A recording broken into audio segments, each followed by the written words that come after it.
Salve pessoal, buenas! Vamos dar início então ao nosso segundo episódio aqui do Cultivo de Mundos, dando sequência nesta série especial dedicada ao projeto A Saga de Gravataí. É uma questão também de acessibilidade, para tornar esse projeto também de uma forma mais acessível. É importante não só um audiolivro, onde que daí daqui a pouco vai estar lendo as tabelas, descrevendo as ilustrações, mas também comentando a respeito do livro, certo? Então, para a comunidade com deficiência visual, esse trabalho da gente ir passando o livro, conversando sobre ele, também é bem importante, certo? Então, esse aspecto da acessibilidade é bem importante aqui no projeto da Saga de Gravataí. Né? Lembrando, que esse projeto foi criado com os recursos da Lei número 14.399 de 2022, chamado Política Nacional Aldir Blanc. É um recurso, então, do Ministério da Cultura. E o acesso a esse recurso se dá através do edital de fomento da Prefeitura de Gravataí em 2024. Certo? Também gostaria, antes de começar a falar a respeito do capítulo 2, que é sobre o mundo de Gravataí, quero deixar aqui registrado o apoio aí de um grande sound designer, cara que tem atuado muito na área de som aqui no estado para cinema, trabalhando com cinema, trabalhando com games, que é o Gabriel Ribeiro. Eu tinha comentado na semana passada, até numa postagem, que o áudio iria melhorar nos próximos episódios. E foi graças ao Gabriel, então, que aí foi muito generoso, muito afetuoso, me deu uma consultoria aí sobre melhores equipamentos, uma interface de áudio, como configurar devidamente também o software para fazer essa captura com uma maior qualidade. Então deixo aqui registrado meu agradecimento, um abraço forte ao Gabriel, que trabalha muito bem com a área de som. Ele também tem um projeto muito legal no Instagram também sobre música, resgatando alguns clássicos aí em vinil. Então, espero agora estar entregando uma qualidade melhor no nosso conteúdo, certo? Com um áudio mais claro, com um equipamento mais profissional, uma captura mais profissional. Claro, eu parti sempre de uma perspectiva que feito é melhor do que perfeito. Então é importante estar fazendo esse trabalho, fazendo essa divulgação e investindo, tendo uma melhoria do nosso conteúdo também aos poucos, conseguindo escalar aos poucos também, conforme o quintal de criativos vai avançando, certo? Então, sem mais delongas, vamos aqui falar um pouco, então, agora do capítulo 2, um capítulo agora sobre o mundo de Gravataí. No último episódio se falou um pouco do contexto do projeto, da cidade de Gravataí, se falou sobre o sistema Sagen, sobre as jogadas de dados, como funcionam basicamente essas jogadas de dados. E agora esse capítulo é um capítulo mais voltado então para o mundo, aspectos mais geográficos, históricos, algumas personalidades aqui que habitam o mundo de Gravataí, certo? Então vamos começar a falar, como disse, não é uma leitura exaustiva, frase por frase, mas é passeando pelo livro e comentando então alguns pontos com um pouco mais de detalhamento. Então o capítulo 2 é especificamente sobre o mundo, a origem desse mundo, aspectos geográficos, aspectos históricos, os principais pontos né, locais que se encontram neste mundo, e também alguns personagens coadjuvantes que compõem o elenco também deste cenário, né? Então, quando a gente fala de world building, né, é exatamente a gente partir, né, da construção, na verdade, das narrativas. A gente vai chegar nas narrativas, mas a gente parte, essas narrativas vão partir de um contexto. E esse contexto, então, está ligado ao mundo. As histórias fantásticas basicamente exploram, diferentes mundos. E na fantasia, então, o mundo é considerado um protagonista, né? É um personagem extremamente importante das narrativas, esse mundo.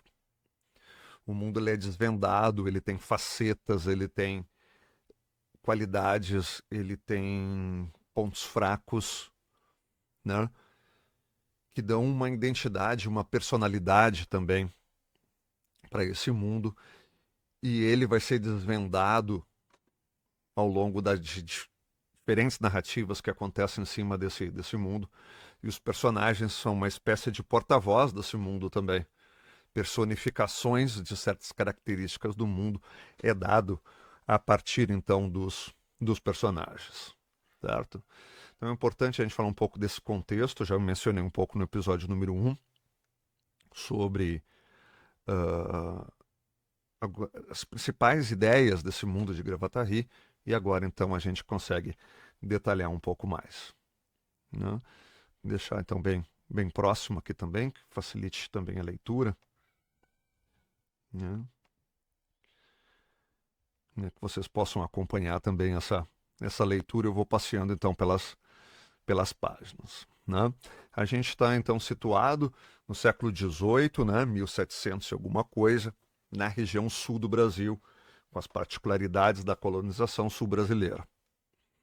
Como disse já no episódio anterior, ele é um mundo ficcional, inspirados em eventos históricos e nas mitologias das diferentes ancestralidades daqui do sul, especificamente da cidade de Gravataí.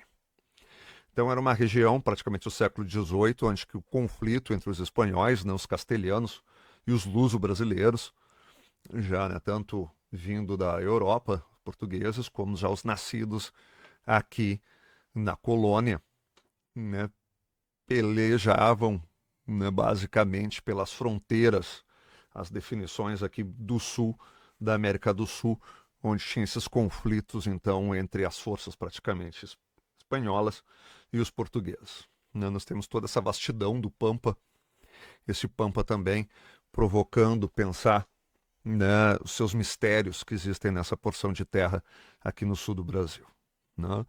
Uma das características daqui, o frio e o vento, não um vento muito forte, um vento sul, não um vento norte, né, também não chamado também o nordestão, né, castigavam as embarcações que desciam mais ao sul do Brasil. Os portugueses acabaram perdendo várias caravelas por aqui devido, né, a esse nosso clima também bastante hostil.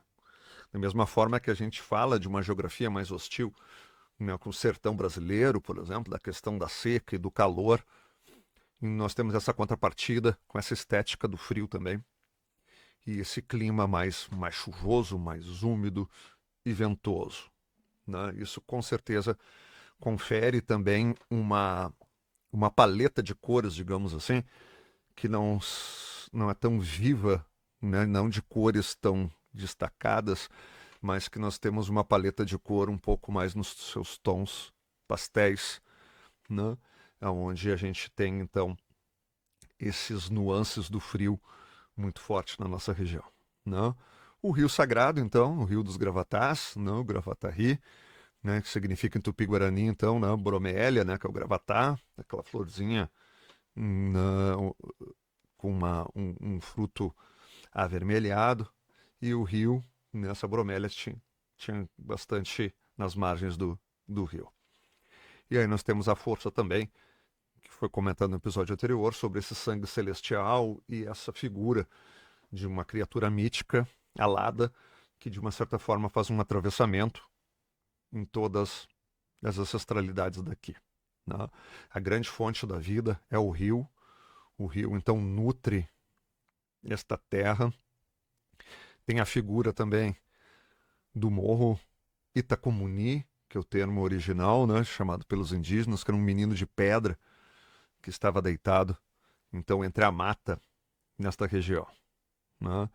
Existem as lendas que a mata dos espíritos, né, sussurra que os anjos retornarão para cobrar a sua dívida.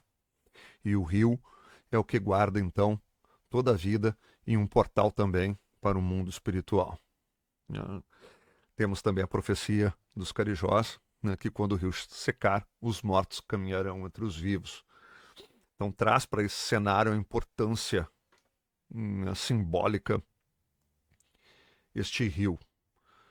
Este rio que cruza uma grande extensão de terra, já falando um pouco do território.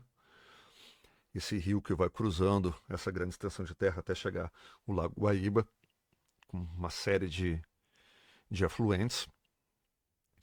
E próximo desse rio, então, uma mata fechada, e no meio dessa mata também uma região montanhosa, que está o Morro Itacumuni, né? E esse símbolo, então, ele projeta toda a vida dentro dessa região, nutre toda a terra, na verdade, esse rio, e vai trazer aspectos mitológicos, como, por exemplo, para os Carijó, uma representação de que esse rio é uma ligação para o mundo dos espíritos, né?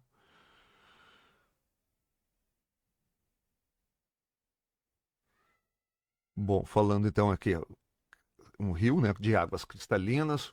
Hoje é um rio, né, na atualidade, obviamente, sofre com as questões da poluição, né, descarte, né, de, de lixo e água, então também com sujas, na verdade, né, jogada nesse rio. Ele sofre, então, atualmente a questão da poluição, mas é aqui nesse cenário, no século XVIII, um rio de água cristalina, com as margens repletas de gravatás, que é esse fruto avermelhado, né? Toda a vida brota, então, deste rio. Para os carijós, no mês de abril, acontece um fenômeno nas noites de lua cheia.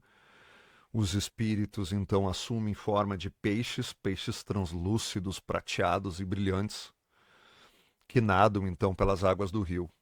Então, os espíritos, então, que estão já no mundo, né, do lado do mundo dos espíritos, nas noites de lua cheia durante o mês de abril, estes espíritos assumem a forma destes peixes, né? As pessoas não conseguem encostar neles, né, somente aqueles que os espíritos deem permissão para serem encostados, né? Para os carijós, então, é um momento de uma grande festividade, né? Quando começam a chegar os primeiros colonizadores que vêm do além-mar, um povo diferente que aqui começa a chegar nessa região, começa a preocupar um pouco os índios carijó pelo esse medo, né, e esse senso de proteção do rio, né? Claro que sempre geram não confrontos inicialmente, não dá para se dizer que já é uma postura de confronto, mas de desconfiança, né? Até mesmo que muitas famílias chegam até aqui com o seu lote de terra e passam a produzir e pensam numa vida melhor também nesse novo mundo. E aqui querem ficar, aqui querem construir as suas raízes, terem seus filhos e netos. Outras pessoas que também aqui chegam não têm essa mesma postura, né? Querem acabar extraindo de uma forma predatória os recursos naturais, né? Ouro, pedras preciosas, né? E aí partir, voltar de novo para a Europa, para o velho mundo, então, rico, né? Com muito ouro que explorou daqui. E aí, então, os carijós começam a se preocupar com essa violação referente, né, ao fel da terra, que pode matar o rio. E se o rio morrer, os mortos caminharão entre os vivos. Outra região importante ali é o Banhado. É um banhado, obviamente, próximo do rio e dos afluentes, Quando chove, a água sobe, invade essa terra próximo do rio, deixa ela bastante fértil. Depois, quando seca, então, se torna um terreno muito rico, né? Então, alguns nessa região do Banhado também tem uma lagoa chamada Lagoa da Anastácia. Tem os carijós estão próximos dela. E também a gente consegue encontrar ali nas regiões um pouco mais altas do Banhado, né? Não que seja que vai ser invadido pela água, pequenas e grandes propriedades rurais também ficam localizadas nas áreas mais secas do Banhado, né? O Morro Itacumuni, então, que era o nome original, um menino gigante, como se estivesse deitado, esse menino de pedra deitado no meio da mata, rico em mica, é uma pedra macia, usada pelos carijós, uma pedra dourada, que para os forasteiros, então, acham que é ouro. E onde tem mica deve ter ouro, então vamos, né, extrair, escavar um morro, então, para retirar o ouro que tem no morro, né? E o maior medo que os carijós têm é que esse menino, então, o menino de pedra, um dia se levante e despeje toda a sua ira, né, em cima dos humanos. Outra região geográfica, então, a Mata dos Espíritos, é o que está mais próximo ao Banhado, uma grande região de mata. O município era coberto por uma grande região de mata. Na atualidade, ele passa, né, tem vários pontos onde estão sendo, né, devastadas, essas matas sendo cortadas, principalmente para a construção aí de condomínios luxuosos aí na cidade. Uma parte significativa aí da nossa mata. Mas aqui no nosso cenário a gente chama das matas, a Mata dos Espíritos, né, que é possível escutar as árvores sussurrando, né, em Tupi-Guarani. Entre essa mata também tem algumas zonas de pequenas coxilhas com pequenos matos, né, mata um pouquinho fechada nessa região. Também se encontram aí algumas propriedades rurais, né? Os açorianos trazem para cá também muito das suas crenças. Acho que aqui a gente tem um ponto de contato bastante interessante com o folk, onde que esse colonizador chega aqui, vai montar sua pequena propriedade rural, muito próximo à mata, totalmente desconhecida. Aquela mata virgem, onde que ele não sabe o que habita ali dentro daquela mata. Então é muito temeroso, né? É desafiador, não é algo trivial entrar nessa mata, mesmo em função desses medos e dessas crenças mais ancestrais também, né? Mais pagã, né? Pré-cristianismo, né? Medos então de que existam lobisomens, que existam bruxas, né, corrompidas, almas atormentadas dentro dessa mata, né? Os principais guardiões são os Querijó, tem uma sintonia muito forte, então eles entram e saem com muita facilidade dentro dessa mata. E claro, né, tem também o respeito, né, em função dessas forças que ali habitam. Um ponto importante na região é inspirado aqui então no quilombo da cidade, aqui chamado, né, afetuosamente chamado aqui do quilombo do seu Maneca. Fica na região da Mata, mais próximo para a nascente do rio Gravataí. O Manuel Barbosa, né, chamado, né, carinhosamente seu Maneca, e que ele é marido, então, da Dona Maria Luísa Paim de Andrade. Aqui tem um fato interessante na nossa história. Ambos ex-escravizados. Na verdade, a Dona Maria cuidou de uma sinhazinha, uma menina que tinha era doente, e ela não brincava, né, não saía da casa grande para brincar na rua. E um dia ela pediu, então, para os pais alguém para brincar com ela. E aí a Dona Maria, então, foi, né, atribuída para cuidar dessa sinhazinha. E essa menina sempre foi bastante doente. O dia que ela faleceu, né, ela deixou as terras, né, que seria, né, da sua família, não tinha herdeiros, não tinha nada, deixou para Dona Maria. Né? Naquela época não se podia, as mulheres não poderiam ter terras em seu nome, então as terras foram registradas no nome do seu marido, que era o Manuel Barbosa.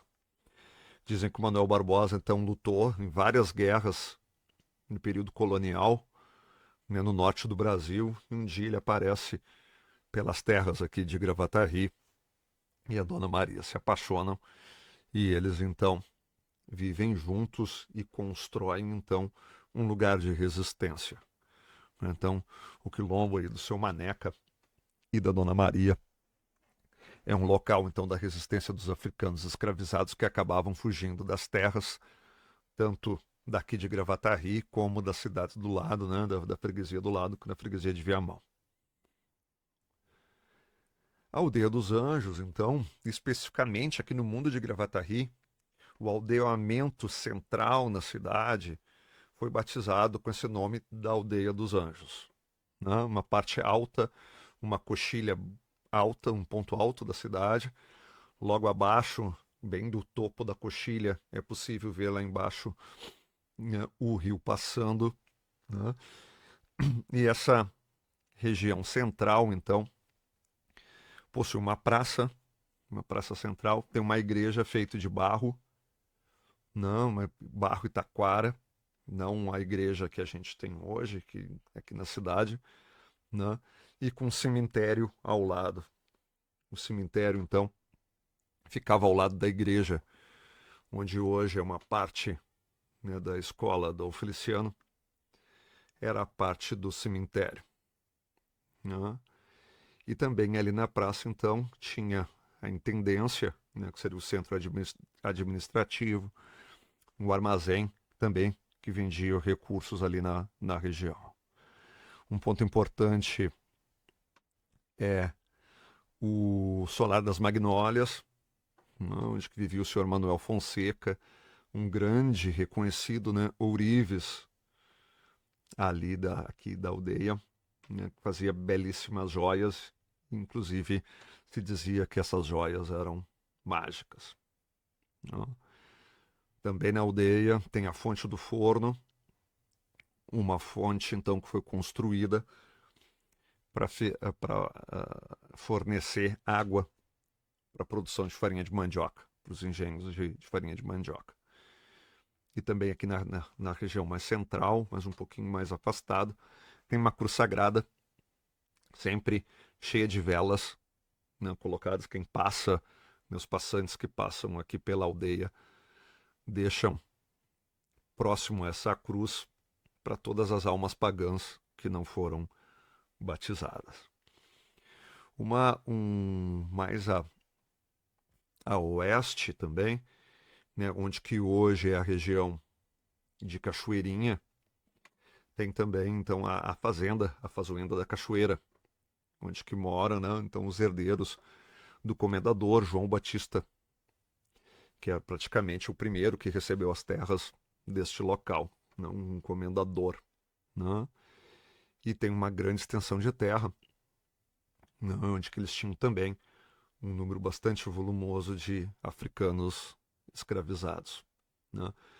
Hoje, geograficamente, está no Mato do Júlio, que é uma parte bem central do município vizinho de Gravataí, na cidade de Cachoeirinha. Depois, mais do ponto de vista de lendas aqui, mas é interessante para povoar o nosso imaginário, as ruínas antigas. Acredita-se que essa região é repleta de ruínas antigas na região da floresta, na Mata dos Espíritos e no Morro do Itacumuni, aonde então existem entradas para esses lugares, né, que estão em ruínas de uma antiga civilização de pedra, antiga lá do tempo dos Incas, que aqui estão, né, antes do período pré-colombiano, antes da chegada dos primeiros colonizadores, raças antigas, ancestrais, né, que habitam essas ruínas. Mas se acreditam que essas ruínas, então, são repletas de tesouro, que pode ter uma cidade também perdida, toda feita de ouro. Né? Existem também muitas lendas em torno dos tesouros que foram guardados pelos padres que vieram das missões, né? E que esses tesouros estão guardados, então, em ruínas perdidas na cidade, né? Aqui na região de Gravataí. Né? Se mais falando, né? Botando alguns elementos mágicos, é claro, nessa história, mas falando também de aspectos geográficos. Né? Falando então um pouco da história de Gravataí, Dom Pedro Sandoval era um peruano, então também é interessante esse link com a cultura dos Incas. Recebe uma sesmaria da coroa portuguesa para cuidar e cultivar essa terra, e daí quando ele chega aqui em Gravataí, ele encontra os carijós vivendo à margem do rio, e ele prefere não entrar em conflito, mas sim reforça, se compromete com os indígenas, fazendo um pacto então com o Caribé em troca de paz, e diz que tanto ele quanto a sua linhagem então também protegerão o rio. Mas Sandoval também se preocupa com essa profecia que se o rio secar, os mortos caminharão entre os vivos. E daí, caso esse pacto não fosse honrado, os descendentes então de Sandoval seriam transformados em criaturas de lodo, que continuariam sendo guardiões do rio, mas meio humano e meio lama. Essas criaturas, então, que sucumbem ao pacto de Sandoval. Logo depois disso, o capitão João Veloso também recebe uma sesmaria, se estabelecendo próximo ao morro Itacumuni, mas diz que ele foi então seduzido pela possibilidade de encontrar ouro, e ele começa a escavar esse lugar e encontra então as portas de entrada para o inferno, e foi desaparecido, nunca mais foi visto na região. Né? E aí dizem que os guerreiros de pedra, que estavam sempre próximos, que habitavam ali o subterrâneo, próximo ao morro, acabaram expulsando então os herdeiros do capitão, né, que venderam a terra novamente para a coroa portuguesa. Certo? Os portugueses então enviam os açorianos, não casais de açorianos, o arquipélago de Açores para cá, e aí eles não ocupam a mesma região, né, que foi ali próximo ao morro, que foi usada ali pelo João Veloso, e vão então construir a aldeia na parte mais alta, a aldeia dos Anjos, na parte mais alta da coxilha. Né? O outro movimento, com a morte, então, com o fim das guerras guaraníticas, né, com a queda dos 7 povos das missões, quando o herói, né, guerreiro Sepete Araju, né, sucumbe, né, morto pelo Império, né, acabam acabando, né, termina a questão da guerra guaranítica, e eles então se refugiam, os jesuítas então se refugiam com cerca de 1.000 guaranis fugidos das missões. E o capitão Antônio Carneiro foi um dos que lidera, junto com os jesuítas e esses indígenas, e eles chegam então a Gravataí. E aí eles vão ficar próximos ao morro Itacumuni. Né? Do ponto de vista dos mistérios, das lendas aqui da região, esse povo guarani, na verdade, trouxe o corpo de Sepete Araju. O corpo de Sepé, então, está enterrado em algum ponto de Gravataí, e ele é, então, hoje o guardião das missões perdidas, uma dimensão paralela que somente os guaranis sabem como acessar essa outra dimensão, e lá nessa outra dimensão ainda vive o Sepete Araju. Então, dando continuidade, pessoal, a respeito desse movimento migratório, né, para cá, então, falando dos principais as principais ah, figuras, né? Movimentos históricos aqui da região. Né? Importante falar das ancestralidades. Cada uma das ancestralidades também tem uma construção mítica com poderes que tem a ver com essa linhagem. Então, para cada uma das ancestralidades também tem uma, um grupo, não, um grupo dessa ancestralidade que possui poderes mágicos. Não? Então, os carijós são os primeiros colonizadores daqui, estão à margem do rio Gravataí, excelentes caçadores e pescadores, também sabem plantar, também sabem cultivar muito bem mandioca. Né? Eles preparam o beiju, que é tipo uma tapioca, uma panquequinha feita com farinha de mandioca. Foram liderados, então, né, pelo grande feiticeiro e líder dos carijós, o Caribé, né, que, como já comentei, se dizia filho de uma criatura alada, nas quais os católicos, os padres católicos, depois vão chamar essa criatura alada de um anjo. Então, seus filhos e netos de Caribé é a linhagem mágica dos carijós, que a gente chama, então, os descendentes de Caribé. Já nascem com dentes e já nascem falando, as crianças que são descendentes de Caribé. São guerreiros místicos, né, que trazem, então, sangue celestial. Né? A pele desses guerreiros tem marcas, como se fossem tatuagens luminescentes, né, como se fossem escamas que, quando são expostas à luz da lua cheia, né, eles também, seus olhos possuem um brilho de um azul extremamente forte.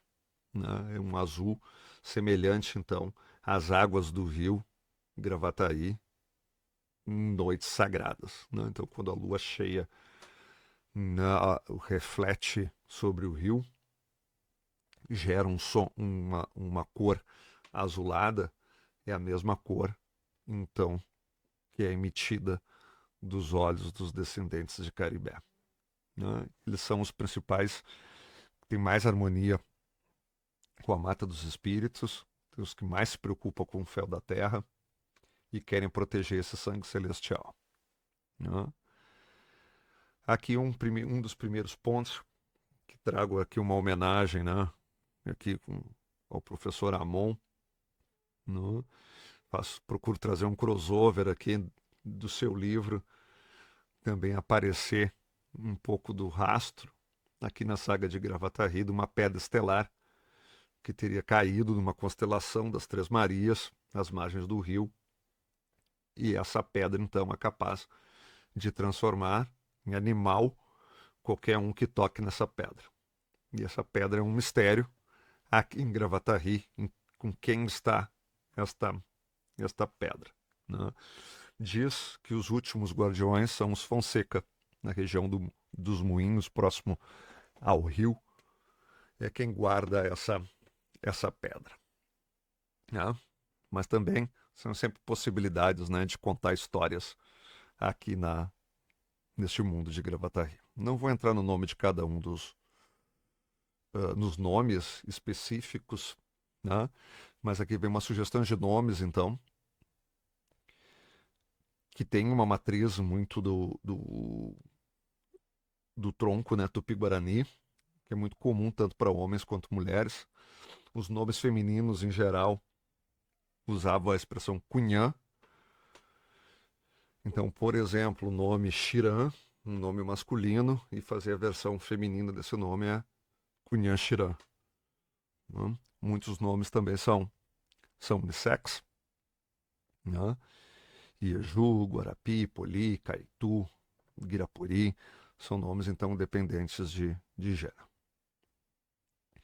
Bom, os Guarani missioneiros, já mencionei bastante sobre eles, são exatamente esses que vêm então já catequizados das missões, né? Se dedicam muito à agricultura, à pecuária, são grandes produtores aqui de farinha de mandioca, são carpinteiros, artesãos, ótimos ferreiros, E eles, então, é um povo de duas almas, como se diz. São indígenas, né? É um povo originário, entretanto, foram batizados com nomes portugueses e eles mantêm em segredos, então, seus nomes sagrados que foram dados pelos pajés Guarani. E eles ficam, então, entre os dois mundos, né? Tanto marcados pela sua ancestralidade, mas também traz essa marca, então, da catequização e do catequismo, né? São os protetores do túmulo secreto de Sepete Araju e sabem acessar esse outro portal, essa dimensão paralela aonde vive Sepé. A versão mítica, digamos assim, de alguns desses Guarani missioneiros são chamados filhos de Poraci. Eles têm a pele dourada como o sol, né, o sol do amanhecer, e os olhos brilhantes, né, que nem um vagalume, como se fossem luzes de diferentes cores. Né? Pode ser uma luz esverdeada, luz amarelada, né? Que brilham dos seus olhos. Né? Eles costumam trançar os cabelos com folhas de erva mate e o corpo é adornado com tatuagens no formato de espirais. Né? Na lua nova, que é aquelas noites que são totalmente escuras, né? Onde que a lua não é a outra face da lua, né? Que não está na lua cheia, mas sim na lua nova, é possível então perceber nos filhos de Poraci como se fosse as suas veias azuladas. Não, não percebe-se então um caminho, né, de veias nos seus braços, nas pernas, em todo o corpo, né, azulada com uma certa luminescência que corre dentro do seu corpo, né, que mostra muito essa conexão com o mundo espiritual. Questões de nomes, então, são muitos nomes, né, portugueses, né? Então, nomes comuns, né? E principalmente compostos, né? Então, Maria, Ana, Antônia, Catarina, são nomes bastante comuns. E nomes masculinos, Inácio, Miguel, Xavier, João, Pedro, né? Os africanos, então, que aqui chegam, vêm do Porto de Casais, cerca de 200 africanos, vieram através do Porto de Casais, todos eles foram batizados, receberam nomes também cristãos, né, e começaram então a trabalhar nas senzalas que existiam nas grandes propriedades rurais ou nos cômodos em anexo à casa daqueles senhores que eram menos abastados. Né. Em todas as propriedades rurais tinham senzalas. Nas propriedades menores tinham quartos, cômodos anexos à casa. Né. Trabalhava nas lidas do campo, basicamente, na produção de farinha de mandioca, nas atafona, produção de milho, produção de farinha de milho também. Cuidavam dos animais e de uma menor escala, aqui, que não era uma região forte da produção de charque. Entretanto, produziam algum charque, então, mais para um consumo local. Né? Muitos africanos escravizados aqui nas grandes propriedades, mas também as pequenas propriedades tinham. Né? Em caso de fuga, eles eram caçados sempre, né? Capturados e também violentamente castigados. E muitos, então, que conseguiam escapar e iam procurar proteção no quilombo do seu Maneca ou na freguesia de Viamão, né? Atravessava o rio e iam então para o quilombo da Anastácia, não outro lugar também de resistência. Né? As questões das divindades africanas também está mais ligado aos Banto, né? Então tem aqui uma listagem também de divindades que são chamadas de inquices, ao invés de orixá, que a gente está mais habituado a escutar. Né? Então, assim, são as inquices, têm a sua equivalência também com a religião iorubá.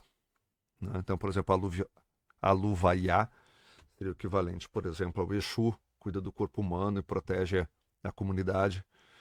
Burunguru, né, é ligado ao Oxóssi, que é um senhor da caça e da fartura. Né? Então cada um tem um equivalente Yorubá no, com a matriz dos Bantu. Né? Zambi, né, é uma entidade bem própria, que seria equivalente ao Oxalá, que é um criador supremo, e tem o tempo, que é um senhor da cronologia, do passado e do futuro. Né? Então tem bem interessantes. O equivalente mágico, é que alguns africanos então nascem com poderes que são chamados Inguso. Os Inguso são guardiões então do Bantu, uma força vital que liga então os reinos físicos e espirituais. Grandes feiticeiros que conseguem então canalizar o poder das inquices, né? Ou excelentes guerreiros, excelentes lutadores. Né? Eles usam turbantes sagrados, né? Carregam amuletos que são feitos com raízes, metais e ossos. Né? Então é bem comum a técnica de luta deles usar 2 bastões de madeira ou serem grandes feiticeiros. Né? Também tem o seu equivalente de nomes em língua, né, quando foram batizados, né, nomes católicos, mas também carregam seus nomes africanos. Os açorianos, então, eles vêm de 9 ilhas vulcânicas dos Açores, uma ilha que pertence a um arquipélago de ilhas que pertence a Portugal. Esses casais vêm para o Novo Mundo principalmente porque eles estão sofrendo problemas com as erupções vulcânicas nestas ilhas, né, e um crescimento populacional também. Os recursos começam a ficarem restritos nas ilhas. Cada um desses casais que chegam então aqui para colonizar, cada um recebeu cerca de 1 hectare de terra e se dedica basicamente à agricultura e à pecuária. Né? Muito devotos de São Miguel Arcanjo, trazem muito forte a questão do catolicismo, mas como falei anteriormente, também vêm contagiados e com um imaginário repleto, principalmente das crenças pagãs, né? Esse período pré-católico, né? Pré-cristão. Então, acreditando, por exemplo, em lobisomens, em bruxas, almas atormentadas, demônios que possam habitar aqui a região. Né? Tem uma festa muito forte, que é a festa do Divino Espírito Santo, onde que então mobiliza também toda aqui a região, uma grande festa onde praticamente todas as ancestralidades acabam de alguma forma se envolvendo com ela. Né? E trazendo na questão lá da Praia da Estelar, né? O Ernesto Fonseca é dito, reza, né? Os boatos, que ele que é o guardião da Pedra Estelar. O respectivo mágico, então, dos açorianos são os marinhos, os magos do mar. Faz uma mistura, né, entre fé, né, os anjos católicos, anjos e santos católicos, misturado com rituais pagãos, principalmente ligados ao fogo dos vulcões e com as águas dos mares. Na falta do mar, eles criam uma conexão também muito forte com o rio e com o Morro Itacumuni. No, uma ancestralidade não jogável, que eu também comentei no último episódio, que são os invasores. Não, os invasores, então, são todos aqueles que se corrompem pela ambição, a ganância, que acabam transformando, então, seus corpos também com pústulas, odor, uma pele mais oleosa, pelo, o corpo, os cabelos, né, em queda. Então são afetados, seu próprio corpo são afetados por essa ganância, por essa corrupção. Né? Então diz que o sangue dos necromares vira ouro, né, de tão corrompido que eles estão. Né? Então esses invasores e o seu equivalente mágico aí são os Necromares, que são os principais vilões da saga de Gravataí. A Aldeia dos Anjos, já mencionei, então alguns pontos importantes que eu gostaria de destacar, que fica na parte mais alta de Gravataí. Da igreja, a igreja ainda feita de taipa, barro e taquara, né? Os jesuítas trazem os primeiros sinos, o padre José Vargas fica muito feliz e começa um movimento, então, para construir uma igreja aqui na aldeia, já que os sinos já vieram trazidos pelos jesuítas. Mas é importante que ainda, então, a igreja aqui em Gravataí, no mundo aqui de Gravataí, ela é ainda mais rústica, né? Não a que se encontra na cidade atualmente. O cemitério, ao lado da igreja, tinha uma área separada, então, para sepultar as crianças menores de 7 anos, chamado Cemitério dos Anjos, né? Dizem que as flores colocadas nesse túmulo nunca murcham e que em algum destes túmulos, quem sabe, esteja guardado secretamente o corpo de Sepete Araju, né? Alguns dizem que no cemitério existe um sepulcro, uma das sepulturas que seja uma entrada, então, para uma grande ruína, para uma grande, né, local em terra, forjado na terra, que guarda o tesouro dos jesuítas. A fonte do forno, então, criada para abastecer os moinhos de farinha de mandioca, e diz que ela é uma fonte mágica. Todos aqueles que bebem dessa água, à noite, nunca mais conseguem sair de Gravataí. Por mais que ele tente sair da região, ele não consegue, acaba sendo necessário voltar para cá, né? À noite, várias almas pagãs dançam em volta da fonte, não? Invisíveis aos olhos dos que não enxergam, né? Tem uma figura chamada a Maria Cachaceira. Ela usa a água da fonte do forno, então, para construir os seus poções que dão visões do futuro. A intendência da Aldeia dos Anjos é a sede administrativa, onde fica o intendente, não, o seu João Fonseca, e o coronel André ocupa um posto, então, de delegado, que é o que mantém a ordem na aldeia. Não, o armazém do seu Gomes é o primeiro armazém da aldeia, fica ali na praça. Esse prédio existe até hoje, na atualidade, né? Como uma referência, essa intendência da Aldeia dos Anjos é o prédio onde era a prefeitura, a atual Casa de Cultura de Gravataí. O armazém do seu Gomes, atualmente, não, já há um bom tempo que existe, ela fica bem na esquina, próximo à praça, onde fica a loja da Gaston, é onde ficava o armazém do seu Gomes.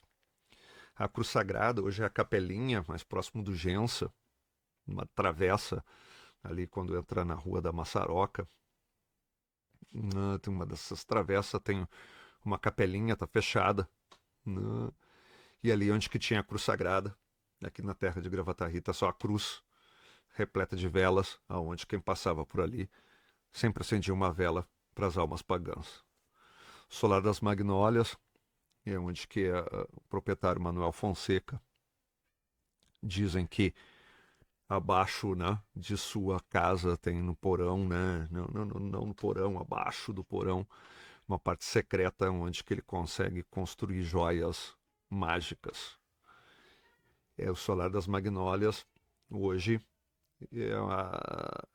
fica na Adolfo Inácio Barcelos, que é a Casa dos Açores, né? Então ali era chamado antes Solar das Magnólias. O sítio do Sobrado, né, pertenceu à família Bina, né? Era um dos prédios onde mais tinham, tem a senzala, né, com os escravos, né, os africanos escravizados. Né? Dizem que na senzala tem mensagens escritas com língua africana que apenas os inguso conseguem ler. Né? É possível estar aberta a visitação também, atualmente, que se chama hoje o Casarão dos Bina. Está aberta a visitação, onde que é possível, né, e onde que tinha a senzala, que era a parte do porão da casa grande. Né? Aqui na região teve a Escola dos Padres, também feito de pau a pique. O padre Antônio Abruzelo foi o diretor dessa escola. Uma escola, então, para os meninos indígenas. Né? Era o colégio dos padres, a escola dos padres. Então, quando os primeiros indígenas Guarani que chegaram, foi construída esta escola. Ela ficava, essa escola também na parte central, é onde fica o famoso, né? Todo mundo da cidade conhece aí o famoso Prédio Preto, né? O Prédio Schmitz, naquela esquina da descida ali próximo à Casa dos Açores, que ficava então a escola dos padres. Né? Abaixo da coxilha, né? da aldeia dos Anjos, para o lado do rio, também tinha uns moinhos, então, dos Fonseca, usado para fazer farinha de mandioca, farinha de trigo, farinha de milho. Né? Estamos já chegando aqui no final do capítulo 2. Né? Vou falar brevemente de alguns personagens famosos aqui do mundo aqui de Gravataí. O Ernesto Fonseca, um senhor de meia idade, magro, com longos bigodes grisalhos, vive nos moinhos, né? Vive a tarefa de moer o trigo, e diz que ele é o guardião da pedra estelar, né? Que essa é uma criação do professor, né? Ramon Costa, e que, né, procurei homenageá-lo a essa sua criação, trazendo aqui para a saga de Gravataí. Né? Muito cobiçado, então, pelos necromares, para pegar essa pedra que tem um poder de transformar qualquer um que toca em um animal. No caso do seu Ernesto, ele se transforma num quero-quero. O Coronel André, um homem alto de bigode cerrado e olhos frios, tem uma grande fazenda, né, às margens do rio Gravataí, e ele é o delegado, então, que procura manter, né, os escravizados sob controle, né, perseguir indígenas que atrapalham, entre aspas, né, a expansão de suas terras, e a sua espingarda, então, é temida por todos. Né? Ele é um forte candidato aí para se tornar um necromar também, né, em função da corrupção. O intendente São João Fonseca, então, é um homem de meia idade, sempre vestido com trajes impecáveis, um sorriso cordial, mantém a aldeia dos Anjos harmoniosa, né, e faz vistas grossas, digamos assim, né, finge que não vê certas coisas que o Coronel André acaba fazendo, né, reprimindo indígenas, africanos e os dissidentes. Né? Ele tem gosta muito daquela ideia de agradar todo mundo, né? E finge que os necromários não estão por aqui. O Sr. Manuel Fonseca, então, o Orives, né? Um homem de cabelos prateados, mão marcados pelo seu ofício, transforma a obsidiana vulcânica em joias que canalizam poderes. Vive no Solar das Magnólias, onde tem a sua oficina, e como falei, diz que tem uma forja subterrânea, então, para fundir os metais, criando joias mágicas. Tem a figura da Maria Cachaceira, uma mulher de cabelos ruivos, desalinhados, olhos verdes, que herdou o ofício de sua avó, uma bruxa, na produção de cachaças e excelentes licores. Só que esses licores, então, são ditos mágicos, né? São como poções, esses licores. Né? Reza, então, a lenda aqui que quando soldados e capangas tentam pegar sua mercadoria, né, ela ri, sacode o garrafão e fala, né, a cachaça é proibida, fica para vocês, mas o garrafão é meu. Eu faço dele o que eu quero. E daí ela joga o garrafão no chão, se espatifa, derramando toda a cachaça. Mas quando ela é encontrada de novo, quando ela é vista novamente, o garrafão está inteiro. Né? Então esse é um garrafão mágico. Também tem a figura da velha Balbina, né? Uma mulher enrugada, cabelos brancos como a neve, anda sempre em volta num chale remendado. E ela é conduzida, né, por bois fantasmas, né? Bois que não são visíveis pelos olhos comuns. E esses bois ajudam, né, a desatolar carroças que ficam presos na lama. Então esses bois sobrenaturais, né, acabam ajudando a retirar as carroças que estão atolados. O Padre Antônio, então, Abruzelo, um homem de meia idade, vestindo sempre com um hábito, né, franciscano, quase como mais de um monge. Ele é o diretor da escola, então, de crianças indígenas. Né? Nazário, um homem alto, musculoso, com olhos que observam tudo, foi escravizado por Francisco Maciel, e ele é um grande líder, então, capaz de planejar fugas, sabotar as fazendas, né, e libertar os escravizados, então, levando eles até o quilombo do Seu Maneca. Seu Maneca, então, de estatura média, músculos bem definidos pelo trabalho árduo, usa um turbante vermelho, e é possível notar em seus olhos a sabedoria dos ancestrais. Ele é um enguso, não Seu Maneca. Então ele é casado com a Dona Maria de Andrade e lideram, então, a resistência aqui no quilombo de Gravataí. Né? Então, como disse, é um enguso, ele canaliza a força para proteger seu povo. Ele também tem uma pele adornada com tatuagens em espirais e carrega uma série de amuletos sagrados feitos de raízes e ossos. Na sua alma, a sua voz calma, né, mostra muita determinação. Quem já enfrentou a escravidão e agora está lutando pela liberdade do seu povo. E o Caribé, visto em espírito, uma forma sempre transparente, semi-transparente, com asas etéreas, brilhantes na lua cheia. Ele é o mediador entre o mundo físico e espiritual, o grande protetor do rio Gravataí e protege do fel da terra. Né? Diz que a sua voz ecoa pela mata, aqueles que têm a sua pele, né, tocada curam as feridas, né? E ele é o que grande, né, inspira para que o rio não venha secar. Certo, pessoal? Então, no episódio de hoje, foi essa passagem aqui pelo capítulo 2 do livro da saga de Gravataí, trazendo, então, informações sobre o território, né, povoando também com lendas, né, possíveis histórias para serem contadas e reinventadas. O objetivo desse capítulo é exatamente povoar os criadores de histórias de uma maneira que pode colocar esses personagens deste elenco, né, nas suas aventuras, e esses rumores de ruínas, da Pedra Estelar, do corpo de Sepete Araju, né, possam esses rumores serem também sementes para a construção de histórias. Né? Então, que o grande objetivo também é que essas histórias possam ser, então, colocadas nas narrativas que vão ser criadas aí por quem tiver, né, acesso aí ao livro e tiver construindo as suas narrativas. Então, possibilidades de construir histórias com os Carijó, os primeiros originários aqui da região, poder contar histórias sobre os guaranis missioneiros, que trazem essa alma dividida entre esses dois mundos, né? Também contar dos açorianos, que chegam das ilhas vulcânicas aqui na região, e os africanos, então, que foram escravizados e contam uma história de resistência muito interessante. Todas essas 4 ancestralidades passam também por mitologias, crenças, né?